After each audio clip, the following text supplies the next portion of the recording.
¿Está bien? Sí, bien, estoy bien.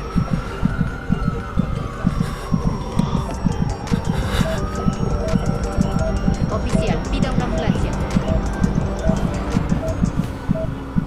En una situación de emergencia se necesita acciones rápidas y coordinadas. El doctor Pedro Rivera Lara, jefe de urgencias y líder del programa Código Infarto. nos ayudará a profundizar y conocer más este protocolo, su importancia y cómo está revolucionando la atención cardiovascular de emergencia.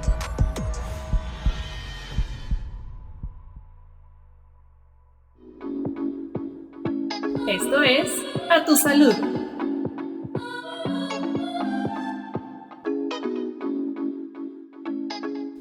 Hola, doctor, ¿cómo estás?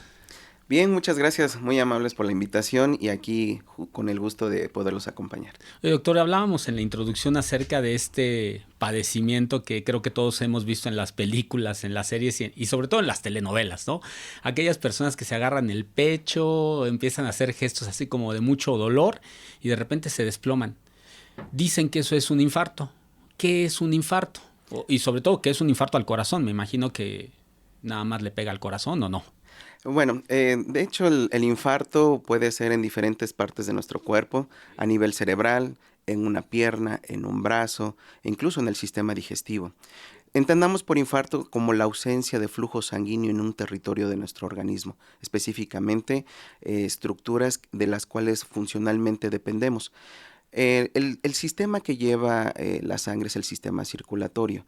Cuando sucede un infarto es la oclusión total de ese vaso sanguíneo que impide que ese órgano pueda recibir sangre y seguir realizando sus funciones. Hay tiempos. En el infarto agudo al miocardio es justamente la pérdida del músculo cardíaco que está recibiendo sangre a través de las arterias coronarias. Pero el sistema arterial es un árbol, es un sistema circulatorio muy complejo de muchísimas ramificaciones que afortunadamente el hecho de que se ocluya una arteria no significa inminentemente la probabilidad de muerte, sino aquí es qué tanto se ocluyó una arteria, qué tan importante es esa arteria que compromete el funcionamiento del corazón. Hemos escuchado comúnmente en la sociedad de un infarto fulminante. De hecho, pues sí, hasta cierto punto tienen razón.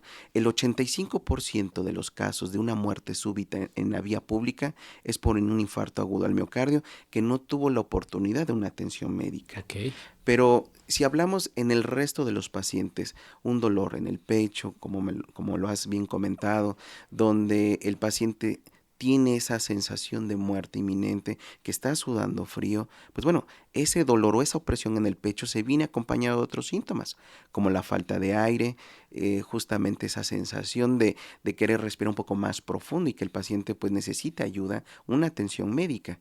Ahí es donde nosotros detectamos en un aumento de la probabilidad de que efectivamente el corazón es la causa en ese momento de un infarto y pues una oclusión de una arteria como el motivo de una atención lo más pronto posible.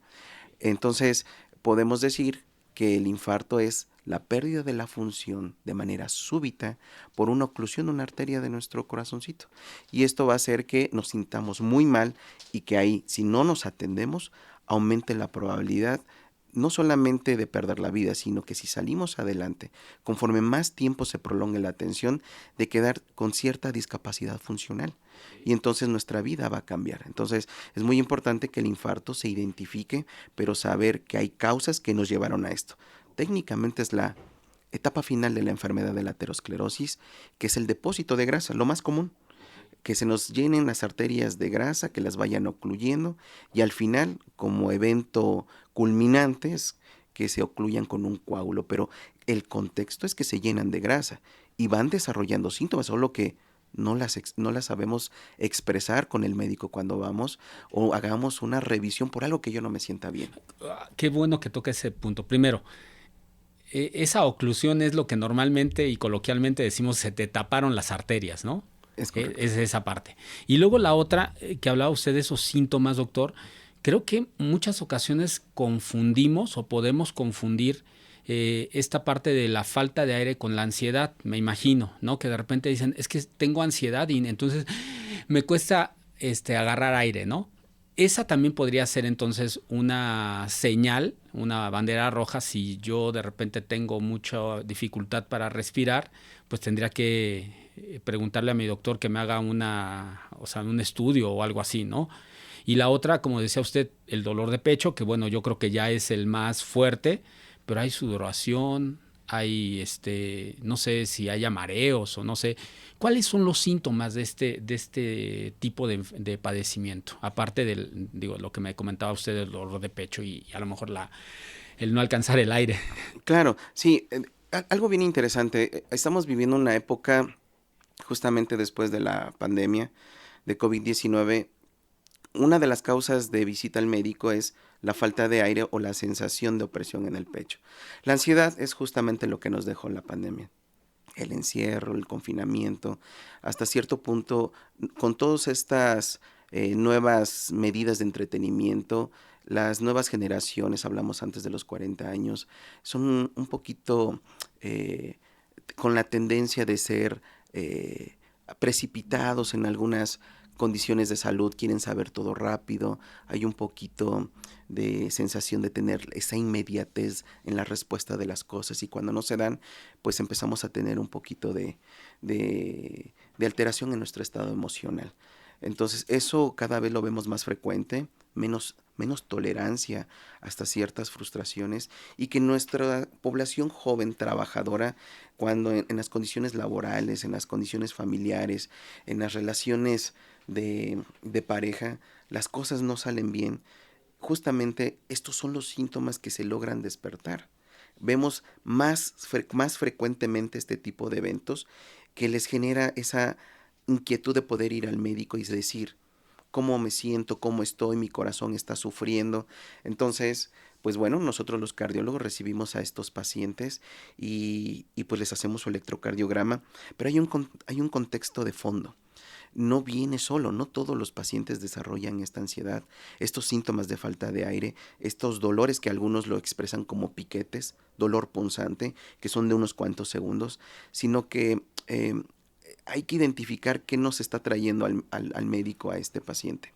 Dentro de las enfermedades cardiovasculares, no solamente es el infarto, no solamente es la angina de pecho, tenemos a la cardiopatía reumática, hay un grupo de población donde se enferman frecuentemente de la vía respiratoria, específicamente la amigdalitis por estreptococo. Y esto habitualmente sucede en poblaciones pues de una condición social media a una condición social baja de ingresos económicos, donde el acceso a la salud es un poco más limitado. Y el aumento en la frecuencia de estas infecciones respiratorias generan una respuesta inmunológica. Esto va a condicionar que su sistema valvular enferme, se inflame, se calcifica. Y entonces estas válvulas de manera muy prematura se llegan a obstruir, a cerrar. Entonces hay pacientes que sin saberlos, a edades de los 20, 30 o 40 años, tienen una enfermedad valvular que nosotros denominamos por esta causa reumática. Y entonces suceden los mismos síntomas. Escuchamos al paciente, tuvieron una pelea de pareja, un problema en el trabajo, van al médico y escuchan un soplo. Y entonces, al hacer el protocolo de estudio, encontramos que las válvulas del corazón han enfermado, se han obstruido, se han inflamado tanto que se han calcificado y que son meritorios de un cambio en una cirugía de corazón abierto de esa válvula. Wow. Entonces, hablar de enfermedad cardiovascular es justamente tocar varios escenarios clínicos, donde el infarto agudo del miocardio, por ser la primera causa de muerte en nuestro país, desafortunadamente es lo primero en lo que tenemos que pensar. Pero en una revisión completa, sistemática, auscultación, inspección, vamos a encontrar otra serie de enfermedades de la cual también a nuestra población aqueja, que hace 40 años también eran de las primeras causas de atención, claro, que obviamente por el cambio de estilo de vida de los últimos 30 años se han modificado. Y sobre todo después de pandemia son mucho más frecuentes las enfermedades isquémicas o enfermedades por el infarto al corazón. Okay. ¿Y qué es lo que las ocasiona, doctor? O sea, independientemente de a lo mejor esta parte de lo que mencionaba ahorita de la pandemia y todo esto, a lo mejor algo más emocional, pero me imagino que, por ejemplo, lo de oclusión de las arterias, la parte del soplo, debe haber alguna condicionante que las detone, ¿no? Sí, sí, por supuesto. De hecho, tenemos 4 esenciales factores de riesgo. Uno es la diabetes, 2 es la hipertensión, 3 es el tabaquismo Okay. y cuarto, que es algo que nos preocupa mucho en nuestra población joven, que es la obesidad. Entonces, estas 4 condiciones, pues bueno, van habiendo ramificaciones de su entorno. Es decir, la obesidad tenemos casi siempre dislipidemia, que es el aumento del colesterol y los triglicéridos. Y de hecho, pues bueno, nuestra población se caracteriza por eso, por diabetes, hipertensión, obesidad y niveles de colesterol y triglicéridos altos, por nuestra dieta heterogénica. De hecho, cuando vemos a un paciente con síntomas, siempre una de estas variables está presente. Entonces, la exposición, imaginemos una línea de tiempo. Si nuestra vida de obesidad empieza antes de la adolescencia y se mantiene en la etapa adulto joven, es poco probable, si no hacemos un cambio de estilo de vida, que esto se perpetúe. Y el desarrollo de la aterosclerosis ya se demostró que en los primeros 10 años de vida empiezan las primeras estrías de grasa, es decir, las primeras manchitas dentro de las arterias de cualquier parte de nuestro cuerpo ya se empiezan a depositar. ¿De qué depende de que se acelere este proceso que se ha llamado aterosclerosis? El depósito de grasa en las arterias, pues de estas enfermedades que entre más prematuras aparezcan, más probable es que desarrollemos un evento de infarto antes de una edad pues que le llamamos adulta mayor. Oiga, doctor, ¿y en México qué tanta población, cuáles son los números, las cifras que en un momento dado tendríamos que, no sé, tomar en cuenta, ¿no? ¿Son demasiados los casos o es un índice bajo? Bien, miren, algo que pues si hablamos de años analizados completos por el INEGI, en el 2023, después de pandemia, vuelven a retomar como primera causa las enfermedades del corazón como el principal motivo de muerte en nuestra población mexicana. Segundo es la diabetes mellitus y la tercera, los tumores o cáncer. Esas son nuestras 3 primeras causas. Pero si nosotros analizamos quiénes se mueren más, hombres o mujeres, pues bueno, los hombres en un 55%. Wow. Y 44% las mujeres. Entonces, ¿a quién puede afectar más? Pues al género masculino. Se han hecho análisis y de alguna manera se han establecido hipótesis. ¿Por qué? La mujer tiene un ciclo reproductivo que va desde los 13, 12 años hasta sus 50 años. El colesterol que se utiliza para formar hormonas en un ciclo continuo, están utilizando esas cantidades de colesterol de manera frecuente. Y entonces a cierto punto de manera natural están mucho más protegidas. Los hombres no tenemos esa capacidad de tener un mayor uso de colesterol para la síntesis de hormonas y al parecer desde que nacemos este proceso es un poquito más rápido. En este sentido, si nosotros podemos subclasificar de las enfermedades del corazón como el primer motivo de muerte en México, ¿cuál es lo que más nos aqueja? Pues bueno, en primer lugar, las enfermedades isquémicas del corazón, que es el infarto. La segunda es la cardiopatía hipertensiva. Tenemos una cantidad importante, aproximadamente el 45-47% con las nuevas clasificaciones en el mundo de hipertensión. Nuestra población mexicana es hipertensa con ese tipo de cifras o clasificación. Y de ahí las enfermedades asociadas a la circulación pulmonar. ¿Estas cuáles son?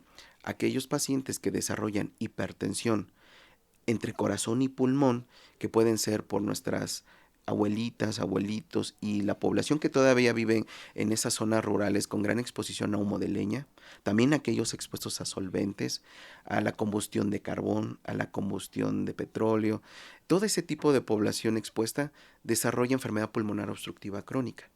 Solo que no está confinado solo al corazón, sino que también afecta a la circulación cardiopulmonar. Okay. Y entonces al aumentar esas presiones, el paciente pues necesita oxígeno, Okay. El corazón hace cambios funcionales y eso a la larga también acorta los años de vida saludable y pues por ende complicaciones y que también nos cuesta la vida. Entonces estas serían nuestras 3 primeras causas de muerte de enfermedad cardiovascular. Ahora, en cuanto a números, pues aquí es algo preocupante porque siempre decimos, ¿a qué edad me debo de preocupar por mi corazón? Exacto. Entonces, ahorita con el análisis que hizo el INEGI, entre los 45 y 54 años de edad es nuestro primer pico en cuanto a, hablemos de años de vida, Ajá. donde nos tenemos que preocupar porque es una de las principales causas de muerte del corazón. Entre los 55 y los 64 años es la diabetes mellitus. En el análisis observamos que son aquellos pacientes diabéticos que no se cuidaron, no tomaron tratamiento, un diagnóstico muy tardío, y esta es la edad donde presentan complicaciones y mueren por esta causa. Y de ahí, de los 65 años en adelante, la primera causa es el corazón y las enfermedades cerebrovasculares. Ok. Y de las enfermedades cerebrovasculares entendamos la hemorragia cerebral y el embolismo, es decir, la embolia cerebral. Entonces, esto es preocupante porque si no es el corazón, es el cerebro el que me va, de alguna manera, una complicación, o me discapacita o me cuesta la vida. El mexicano, en el análisis, su sobrevida aproximada son 75 años como población mexicana.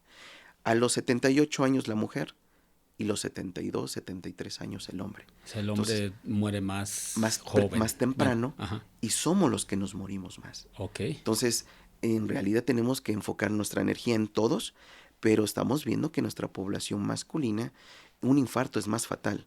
Un evento cerebrovascular también es más fatal. Y eso también tendrá que ver un poquito con la cultura, ¿no? Que tenemos como hombres que de repente no somos tan asiduos a ir a nuestras consultas médicas. La mujer, por lo regular, sí asiste a consultas y los hombres como que lo dejamos en un segundo término, ¿no? ¿Tendrá que ver eso? Sí, culturalmente, y lo que vemos en el hospital, también el mayor número de consultas son del género para las mujeres y mucho menos los hombres. Los hombres llegamos ya complicados. Claro. Pero quien hace prevención primaria es la mujer, y eso es algo que nos preocupa porque el hombre, acorde a las estadísticas de los trabajadores del IMSS, pues el hombre no toma por sí mismo un autocontrol de su salud, no acude periódicamente a sus revisiones, manda a la familia, manda a los hijos, manda a la esposa, pero el hombre no se preocupa.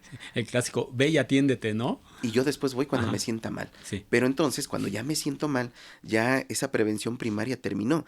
Cuando un paciente se infarta, es el fracaso de la prevención primaria. Porque no podemos hablar de que logramos que nuestro trabajador prolongue su vida laboral, sus años de vida saludable. Está llegando a sus 50 años con un infarto, esa incapacidad prolongada, esa rehabilitación prolongada que de alguna manera queremos que regrese a su vida familiar, social y laboral como antes, pero desafortunadamente quedan muy lastimados. Doctor, ¿cuáles serían las medidas de prevención que tendríamos que seguir, hombres y mujeres? De entrada es un estilo de vida saludable. Hoy en día sabemos que la actividad física es elemental.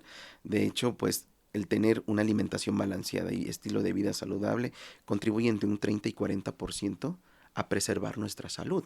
Pero una pregunta frecuente es, ¿qué tanto debo de hacer de actividad física? Ok. Bueno, en los estudios de hace 3 años, en estudios internacionales, se analizó que caminar 3 horas y media, o hacer actividad física 3 horas y media a la semana, Ok. no importa cómo lo dividamos, Sí. pero si acumulamos 3 horas y media en una semana, la probabilidad de tener años de vida saludable y evitar las enfermedades se incrementa, pero sobre todo, vivir más años. Entonces, el mensaje es claro, hay que movernos, hay que caminar, hay que realizar actividad física. El sedentarismo es sumamente fatal porque hablamos de sedentarismo que el paciente, con estos dispositivos que hoy en día contamos, puede ya también contabilizar el número de pasos al día. Sí. Si yo camino menos de 5,000 pasos, puedo considerarme sedentario. Okay. Entre 5,000 y 10,000 simplemente soy una persona activa, pero no tengo la capacidad de quemar calorías más de la que mi cuerpo consume. Okay. Más de 10,000 pasos, soy una persona activa y estoy quemando calorías. Wow. Entonces, si hoy en todos estos dispositivos, que ya toda la población los tiene, bajo una aplicación gratuita de contar los pasos que caminamos, entonces podríamos saber en qué categoría puedo entrar y hacer esta modificación. Decir a aquel paciente que está en oficina todo el día, hoy no caminé, son 2,000 pasos, nada más me levanté a comer alguna aperitiva, algo cerquita, pero pues si me fui a comer la torta, me fui a comer cosas fritas. Y es que no me da tiempo porque ya mi jefe me está apresurando. Bueno, creo que aquí cuenta mucho cómo podamos nosotros elegir la alimentación que queramos. Sí se puede. Ahí siempre el hombre pone muchos pretextos, crea una historia fenomenal alrededor de cómo no poder comer saludablemente. De por qué no puedo comer bien, ¿no? Y sobre todo que no me lleno. Ajá. Entonces, entre más calorías yo consuma, desafortunadamente, si mi primer alimento es un carbohidrato, el resto del día, ustedes lo van a ver con los expertos en nutrición, el resto del día voy a tener hambre. O sea, hay que empezar por la proteína, hay que empezar con la ensalada y de ahí, pues, el resto de los alimentos. Pero desafortunadamente lo que tenemos a la mano es el pan. Culturalmente tenemos el pan, el café y los carbohidratos. A Y veces un buen de pensamos que la azúcar, ¿no? fruta Claro. es la primera línea saludable, así nos educaron, o el cereal, cosa que hay que ir cambiando porque no es así. Así crecimos. Desafortunadamente, y hay que decirlo, la televisión influyó mucho en las generaciones de los 80s y de los 90s, que ahora somos padres. Y que somos los que transferimos ese conocimiento y esos hábitos de comida, ¿no? Y creo que hoy, como por ejemplo este tipo de actividades, estos podcasts, estos mensajes que hay en las redes sociales, hay gente que da sin tal de recibir algo a cambio. Ajá. Y estos mensajes de los nutriólogos, de los endocrinólogos, son muy importantes porque tienen un fundamento científico, que intentan, como el día de hoy nosotros, explicarlo de una manera sencilla para tomar acciones sobre uno mismo.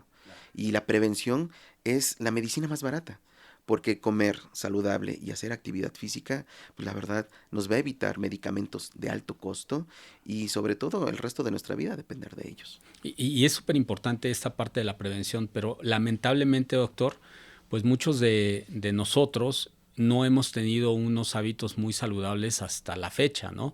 Y podemos caer en alguna de los padecimientos que nos comentaba de las cardiopatías. Y lo peor de todo es que, vamos a decirlo así, como dijo, llegáramos al fracaso de toda la prevención y nos diera un infarto, pero gracias a que el IMSS se ha puesto las pilas en trabajar en protocolos, en todo esto, existe un programa que se llama Código Infarto. ¿Qué es Código Infarto y para qué sirve, doctor? Muy bien, bueno, pues justamente has tocado una de las fibras álgidas de la institución de hace 10 años, donde organismos internacionales habían señalado a México como país, como sistema de salud, como uno de los sistemas de salud menos eficientes en el mundo para atender a los infartos. Hace 10 años. Hace 10 años aproximadamente. Por ahí del año 2013 publicó la OCDE, la Organización de Estados Americanos, que nuestra población tenía una mortalidad del 27.4%, comparado con los países de primer mundo que solo era del 7%. O sea, era un 20% de diferencia. Entonces, ¿qué hizo el Hospital de Cardiología? ¿Qué hizo el Instituto Mexicano del Seguro Social? Sentar a un grupo de expertos y elaborar algún programa, un mecanismo que pudiera atender mejor a los pacientes más rápido. Se venía trabajando en los últimos 20 años que abrir la arteria coronaria como el principal objetivo, pero no solamente abrirla, sino acortar el tiempo de atención. Y entonces se vio en los años 2000 que eso tenía un impacto sobre la mortalidad. Entre más rápido, mejor. De ahí se acuñó un término en Estados Unidos, que tiempo es músculo, que se adopta muy bien por ahí del año 2014 y 2015 por la doctora Gabriela Borrallo, donde un grupo de cardiólogos establecieron que un programa sistematizado de comunicación para traer rápido a los pacientes al hospital de cardiología y que el hospital se preparara para recibir a este paciente y pasarlo lo más rápido posible, podíamos abrir la arteria sin la necesidad de perder tiempos en las unidades de medicina familiar y hospitales generales de zona. Por lo tanto, en el año 2015, en febrero del 2015, nace el programa Código Infarto con toda una estructura en el servicio de urgencias, hemodinamia, unidad coronaria, hospitalización y rehabilitación cardíaca, que son los servicios involucrados en el programa. Se estructuró de tal manera que, de manera inicial, tuviéramos una distancia con las unidades de entre 10 y 35 minutos aproximadamente para que nos los pudieran enviar. El objetivo es que el paciente, si yo tengo un infarto y voy a la unidad de medicina familiar o al hospital general de zona, el urgenciólogo, internista, cardiólogo que lo reciba, establezca un diagnóstico en menos de 10 minutos con un electro. Posteriormente analice, ¿puedo enviar al hospital de cardiología en menos de 120 minutos a este paciente? Lo envío. Si no, opto por un tratamiento farmacológico que se llama fibrinolítico. Este medicamento lo que va a hacer es disolver el coágulo que terminó por tapar la arteria coronaria. Y entonces se reperfunde, se abre. Pero lo que provocó el infarto fue una placa de grasa.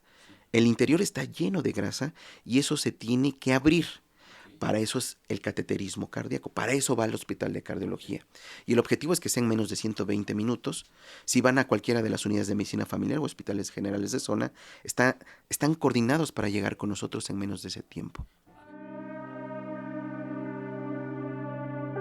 ¡Ayuda, ayuda, ayuda! Paciente no responde, no respira, no tiene pulso.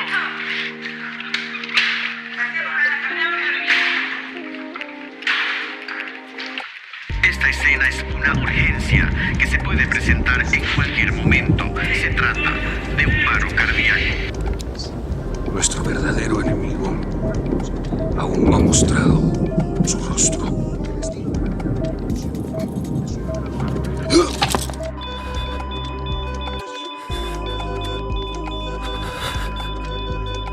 Estos eventos no son frecuentes, pero pueden ser catastróficos.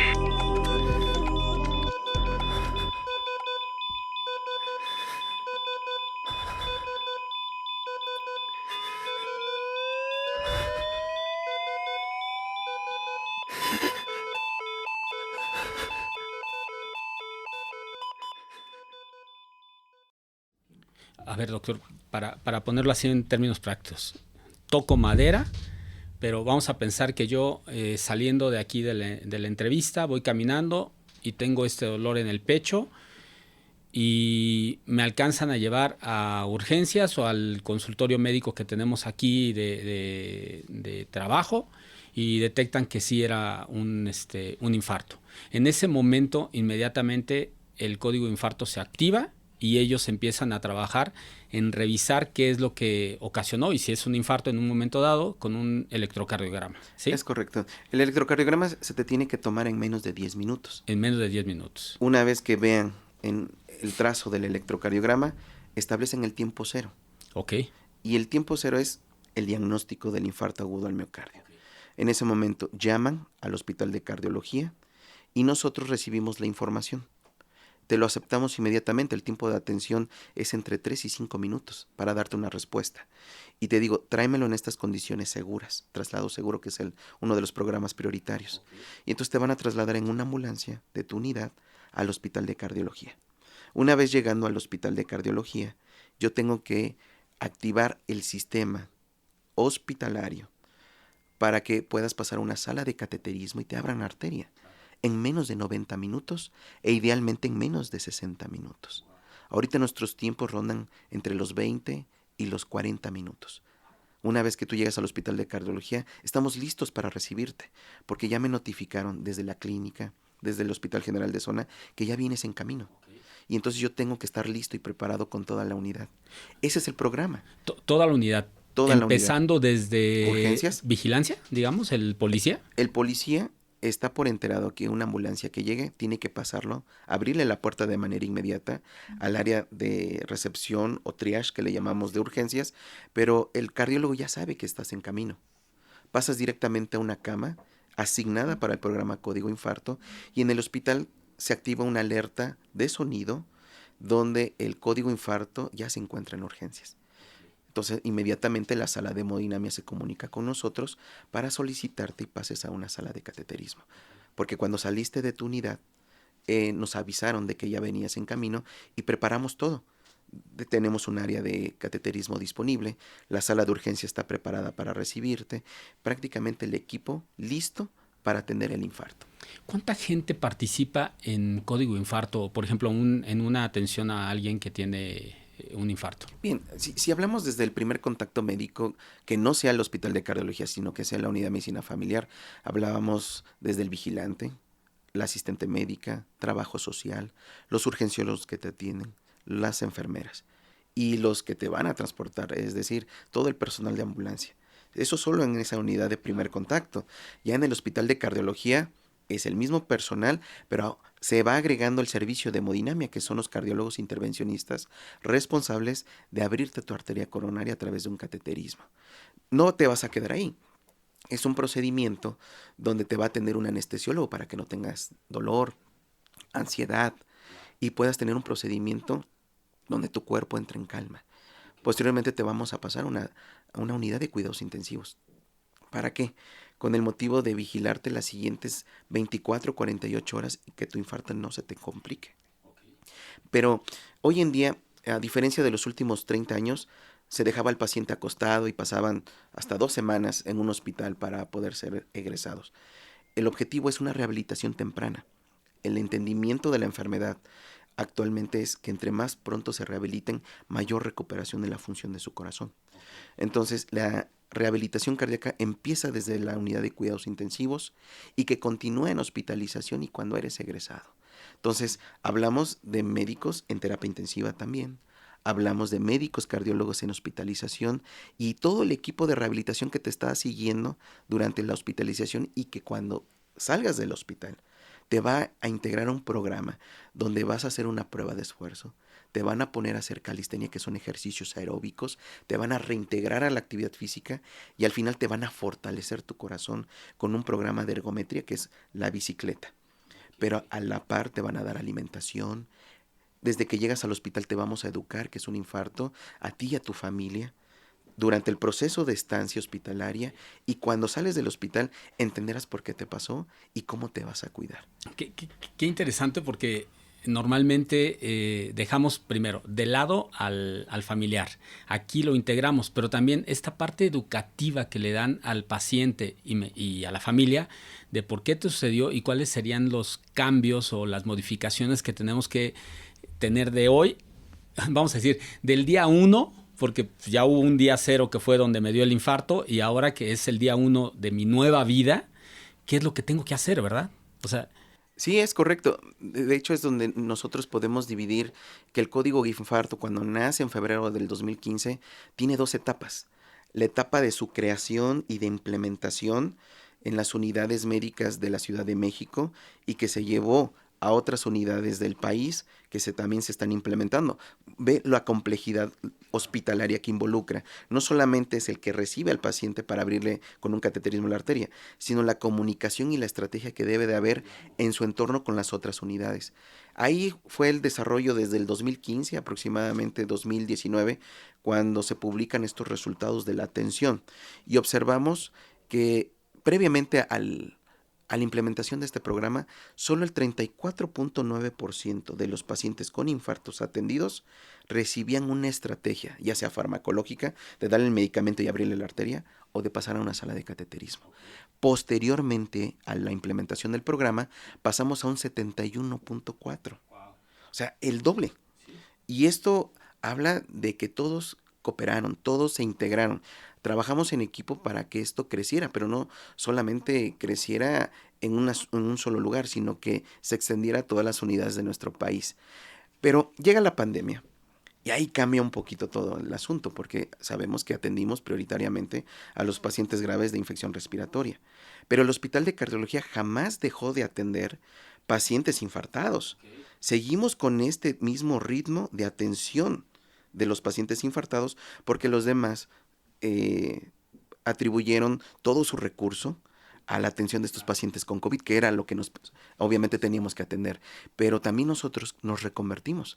Más o menos a mitad de pandemia, era 2020, si bien recuerdo, en agosto del 2020, el servicio de urgencias atendía COVID y atendía los infartos.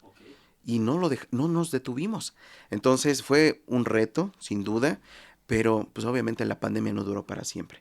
Una vez que los casos con las vacunas, con las estrategias, empezaron a disminuir tanto la mortalidad y los casos de COVID, y empezamos a salir de esto, vuelven a repuntar las enfermedades del corazón, vienen los programas de calidad, decir, ok, lo venías haciendo muy bien, pero ahora, ¿qué tan bien lo estás haciendo? Vamos a evaluarte, vamos a auditarte, vamos a ver realmente tus números de una manera muy estricta para saber si alcanzas estándares de calidad, no solamente en tu lugar de trabajo, sino ahora vamos a compararnos con el mundo. Ok.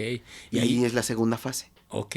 Y en esa segunda fase podríamos hablar de un logro de todo no solamente código infarto, sino de todo el sistema de cardiología del Instituto Mexicano del Seguro Social.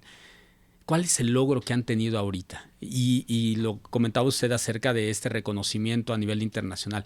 ¿Qué tan reconocidos estamos? Miren, aproximadamente en junio del 2022, a nuestro director médico y a nuestro director general, el doctor Guillermo Saturnuccio y el doctor Enrique Díaz y Díaz, se les invitó para que formáramos parte de un proceso de evaluación de qué tan bien hacemos las cosas en el contexto de infarto agudo al miocardio. El programa Calidad con Corazón es un programa internacional por la American Heart Association. Es un organismo que ha certificado miles de hospitales en todo el mundo, donde los tiempos de atención, como lo han visto, son una prioridad. El tiempo, entre menor tiempo posible, mayor probabilidad de salir adelante de un infarto, pero también de reincorporarlos a su vida laboral, social y familiar, de manera mucho más completa. Y abatir la mortalidad, por supuesto, que ese es uno de los objetivos. Entonces, en octubre empezamos a incorporar toda esta información que hemos platicado en un sistema de análisis de información por este organismo internacional, y a finales del 2024 presentamos estos resultados. Le presentamos al mundo justamente lo bien que lo hace el hospital. Un electrocardiograma en menos de 10 minutos, pasar a un paciente a sala de cateterismo en menos de 90 minutos y trasladar a nuestros pacientes de otras unidades en menos de 120 minutos. Que contemos con los fármacos, los medicamentos que para dar un tratamiento completo se den a su llegada a urgencias, que se den durante su estancia hospitalaria y cuando se vaya a su casa no le falte nada. Y que lo rehabilites. Es decir, este programa tan extenso que lleva también más de 10 años de rehabilitación en el hospital, pues bueno, se incorporó y mostramos que es muy exitoso y que incorpora a los pacientes después de un infarto a su vida laboral, social y familiar. Entonces, presentamos este proyecto justamente en Chicago en noviembre del 2024 y justamente gana como uno de los mejores trabajos como institución pública de salud, donde sin recurso privado, solamente público, logra alcanzar estos estándares de calidad. Los números son muy interesantes porque trabajos como hospitales del Cleveland Clinic, que son hospitales sumamente estrictos en su metodología, en su recurso, en su infraestructura, hospitales de Nueva York, hospitales de Washington, de los mismos Ángeles, el Texas Heart, y también hospitales de Medio Oriente, también se sometieron a este tipo de evaluación en otro tipo de proyectos, pero al final que podían confluir en el mismo objetivo, en mejoras de la atención. Y justamente nuestro proyecto, el proyecto del Instituto Mexicano del Seguro Social, el crecimiento, esta nueva etapa del Código Infarto, se le reconoció como el mejor trabajo de calidad en el mundo. Entonces, el mérito es de un trabajo en equipo, desde nuestras autoridades que tuvieron la visión de decir, sí lo hacemos bien y creer en nosotros mismos. Que ese es el mensaje, creer que lo que hacemos es bueno y de muy buena calidad. Y que el recurso humano es el que le da este prestigio, porque podríamos tener la misma infraestructura del Texas Heart, del Cleveland Clinic, pero sin su personal no sería lo que es hoy en día el Hospital de Cardiología y sobre todo el Instituto Mexicano del Seguro Social que tanto queremos. Oye, doctor, y por ejemplo, todo esto o sea, está muy padre recibir el certificado y ser reconocido a nivel internacional, pero yo creo que lo más interesante de todo es cuántas vidas han salvado en estos años gracias a este programa, ¿no? En esta primera etapa y ahora en esta segunda etapa, que no solamente es salvar una vida, sino reincorporar esa vida a la vida de la gente, ¿no? O sea, al día a día, ¿no? Sí, de hecho, ahorita si hablamos como hospital, comunidad, que trabajamos con prácticamente toda la delegación sur, la norte, damos apoyo al Estado de México, recibimos pacientes de Querétaro, Cuernavaca, Guerrero, Chiapas. Entonces imagínate lo complejo que es recibir un paciente con una tan larga distancia. Claro. Si lo que queremos es acortar el tiempo, pero en algunas ocasiones los turnos son difíciles, la noche, fin de semana. Claro. Tienes que traértelos para, obviamente, ofrecer un tratamiento eficaz. Aquí en este sentido, si partimos de la mortalidad que en ese famoso 2013 que tanto nos estigmatizaron de un 27.4%, Después de la implementación se bajó la mortalidad en este escenario de la enfermedad en un 14.9. Pero el hospital de cardiología, ahorita nosotros estamos manejando 9-10% de mortalidad. Es decir, todavía la hemos abatido un poco más. Estamos cerca de esos países de primer mundo, del 7-8%. Pero necesitamos seguir trabajando más, que esto se extienda, que esto no sea exclusivo solamente del Hospital de Cardiología de aquí de Centro Médico Nacional Siglo XXI, sino que lo mismo sea en Veracruz, lo mismo sea en Puebla, lo mismo sea en Baja California. Queremos que este programa, aunque es de todos, queremos que el mismo sistema se implemente con la misma eficacia. Sabemos que es todo un reto, pero se está trabajando en ello. ¿En cuántos hospitales o en cuántas OAT está en cuántos estados está el programa de código infarto? De hecho, es un programa a través de la Dirección de Prestaciones Médicas. El programa se estableció como un programa nacional, como un programa prioritario desde su creación. Y de hecho, en los últimos 5 años se ha venido empujando porque todos los estados tengan su programa de código infarto. Yo te puedo decir que este programa, por indicación de nuestras autoridades, se ha implementado en todos los estados.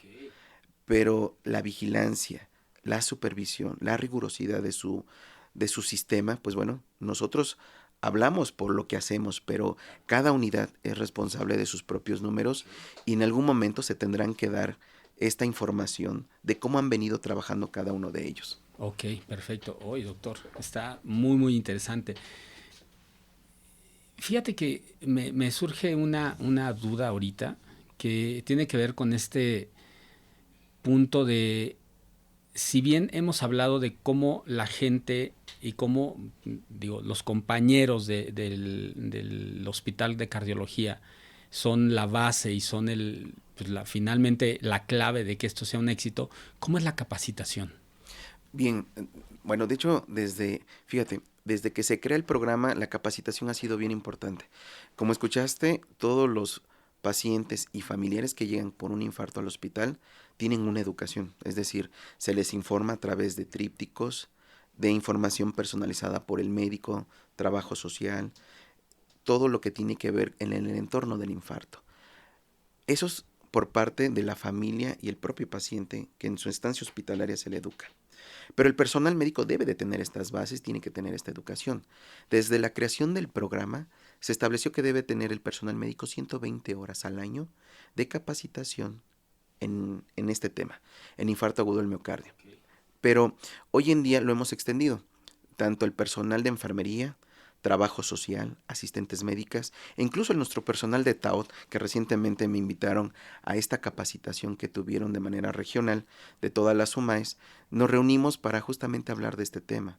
2-3 horas son las horas que le invertimos en 3-4 días diferentes para poderlos capacitar y actualizarlos en estos temas. Claro, parte de los procesos que justamente la certificación que acabamos de recibir por la American Heart como el primer hospital público en México y en toda Latinoamérica, no solamente son estos estándares que hablamos desde el punto de vista médico hospitalario, sino que abarca la capacitación de todo el personal involucrado, desde el vigilante hasta el alto especialista.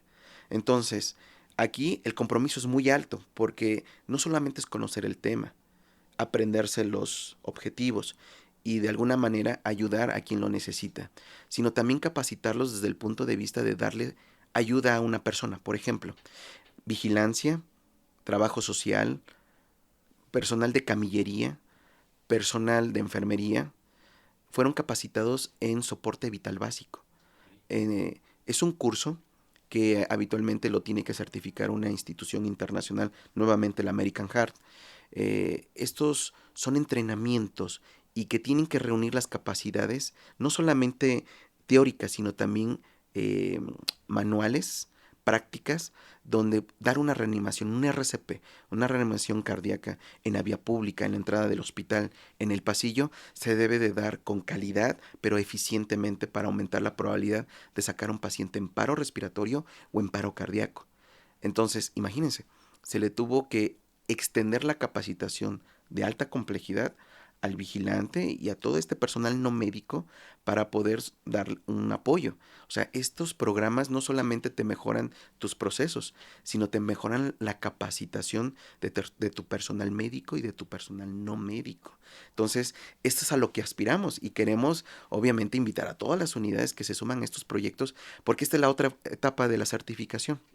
La certificación ya es hospitalaria, pero ahora tienes que ir a las unidades de medicina familiar y a los hospitales generales de zona a que abramos un poquito más esta comunicación efectiva, pero también hacerlos partícipes de este tipo de objetivos en cuanto a los tiempos, traslados, y que la parte que les corresponde a ellos de brindar una atención rápida y toma de decisiones con nosotros, pues sea mucho más eficiente. Esa es la siguiente etapa, que ahora sacar este programa y llevarlo a esas unidades.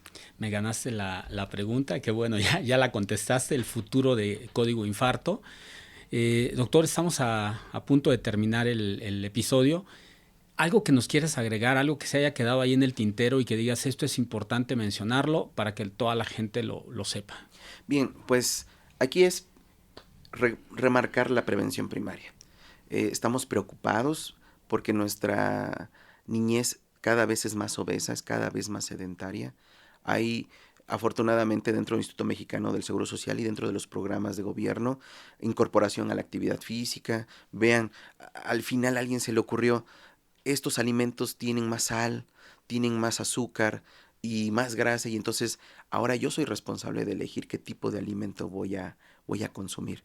Entonces, ahora hay que hacer conciencia del tipo de alimentación que elegimos, de quedarnos o no sentados en un escritorio todo el día y llegar a casa y decir, ya estoy cansado del trabajo, sino de tomar fuerzas internas, de intentar preservar estos años de vida saludable para que no solamente seamos nosotros los que gocemos de esa salud, sino de vivirles más años, tanto hombres y mujeres, a la familia, porque al final de cuentas somos responsables de los hijos, de nuestros padres que ya son adultos mayores, de ver, se vuelve como la responsabilidad de ese trabajador de ver por su familia, pero sí tiene que verse por sí mismo. Que los hombres tomen responsabilidad de hacer prevención primaria, de revisarse. Los programas que tiene el IMSS, de checarse su glucosa, su presión, su colesterol. Híjole, si hacemos eso, vamos a identificar la enfermedad de manera más temprana.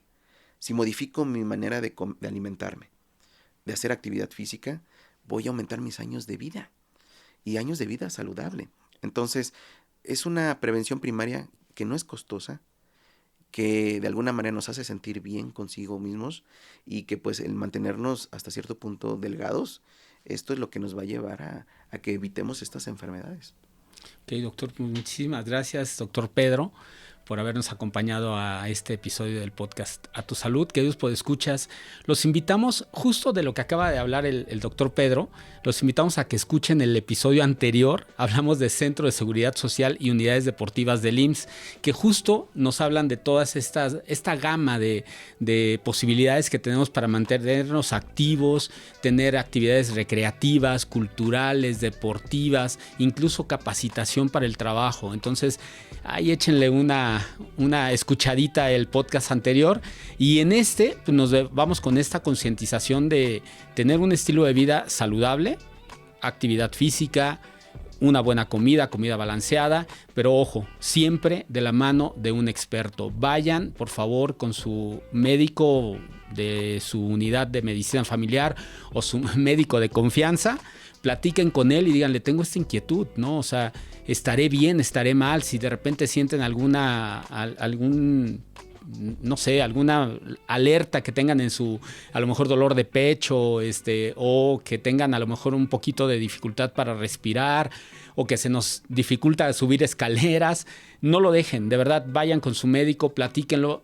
Entonces, queridos podescuchas, ya saben, si tienen algún comentario, alguna pregunta, alguna sugerencia, pueden hacerlo al correo a.tusalud@ims.gov.mx o en la caja de comentarios de la plataforma de streaming por la que nos escuchen. Esto es A Tu Salud y yo soy Iván Cabañas. Hasta la próxima.